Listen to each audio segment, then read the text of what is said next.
Hello, beautiful people. Welcome back to our channel.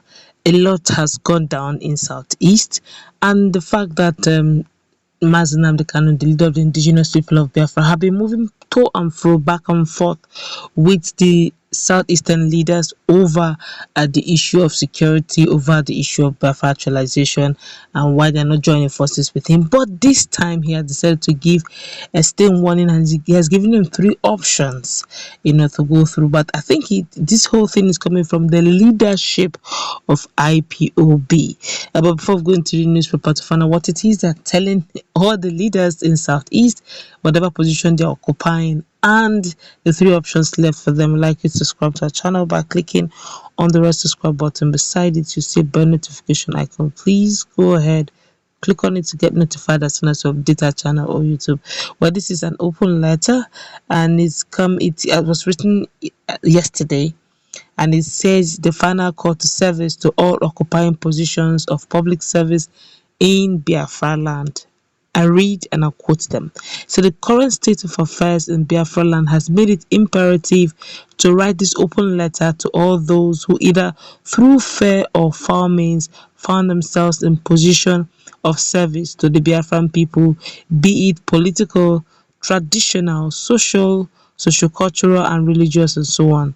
For the avoidance of doubt, the choice of writing an open letter to all these public service holders in Biafra land is one made consciously to the effect that not only shall the sacred land of Biafra bear us witness, and also that the living and the spirit of our ancestors shall not find any guilt in us, but most importantly, when they appear before the judgment throne of Chukwu Okike Abiama, he will find IPOB and its leadership guiltless of anything done by the innocent Biafrans, which these people in position of service have allowed to be spilled in the blessed land of Biafra.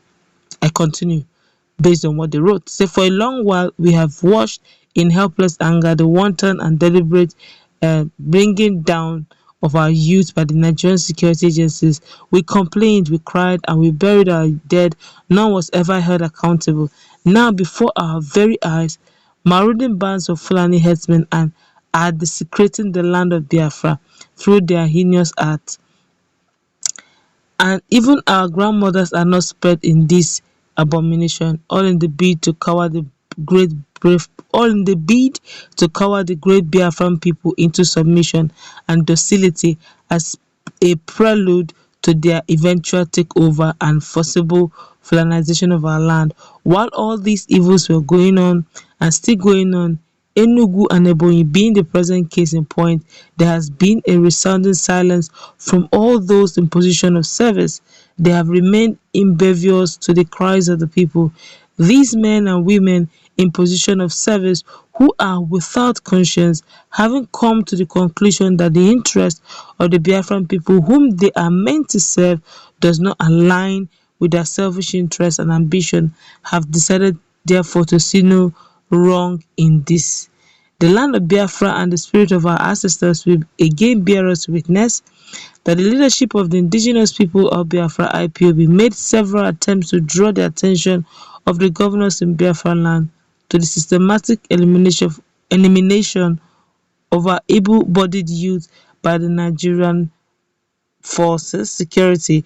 Nothing came out of our engagement with these governors who, instead of coming with us, understanding the situation, invited the security to embark on an exercise or the other, which provided them an official cover to continue what they are doing to the Biafran youth. The IPOB leadership equally alerted the elders and the custodians of our culture and traditions, as well as the leadership of socio-cultural organizations in Biafra land, of an existential threat facing our race. Existential threats facing our race as a result of the actions of Nigerian establishment in conjunction with their many proxies such as Fulani herdsmen and all that in uniform. For a while, it seems as if we have been abandoned and left to a cruel fate of being overrun and totally subjugated by those whose most burning desire is to take over our inheritance and occupy our ancestral lands. Responding to these cries of the Biafran people at the time when all hope seemed lost, after bare face refusal of the governors to put measures in place to protect our people and secure our land from marauding Fulani herdsmen who to all intent and purposes were and are colluding and collaborating with the Nigerian forces, all of whom which are headed by Fulani. The leadership of the indigenous people of Biafra IPOB, Onyendu Mazi Nnamdi Kanu, established the Eastern Security Network (ESN) to take up this onerous task of protecting our forests and farmlands, thereby enabling our mothers to go to the farms without fear of molestation, as well as safeguard our race from extinction. The setting up of ESN by our leader truncated the plan of the Fulani Caliphate in cohort with the Nigerian establishment to make our farmlands inaccessible and prevent its large-scale cultivation, which will result in food insufficiency and ultimately compel us Biafrans to source our food needs from the north. The second stage of this plan will be to replicate the 1967 to 1970 food blockade of the Biafran territory by stopping the flow of foodstuff from the north, which will then be followed by most horrendous and never seen before genocide committed against the people of Biafra. But IPOB, led by Onyendu Mazi Nnamdi Kanu, will not allow a repeat of the horrors of that blockade of the Biafran territory.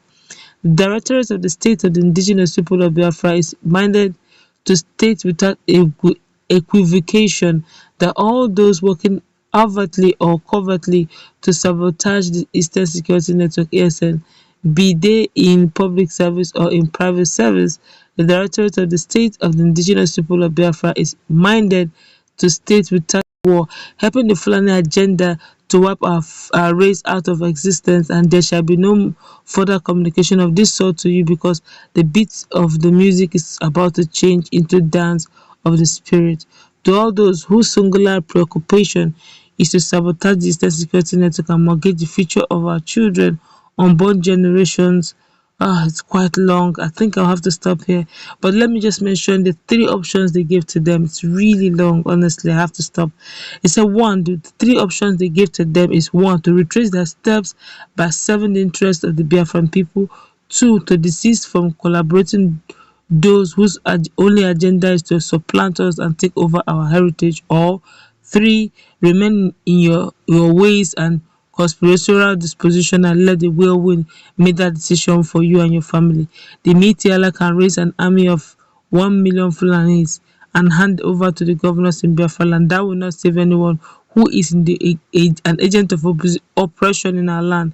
What is enough for the world? Signed by Mazi Chika Edoziem, Head of Directorate of State of Indigenous People of Biafra, IPOB. I think that's where we'll stop right now. That's an open letter they wrote to their leaders. I'm talking about all their leaders, saying that if they are among the saboteurs and the rest, that definitely they've given them a long time. Let's meet in that conversation, please also take.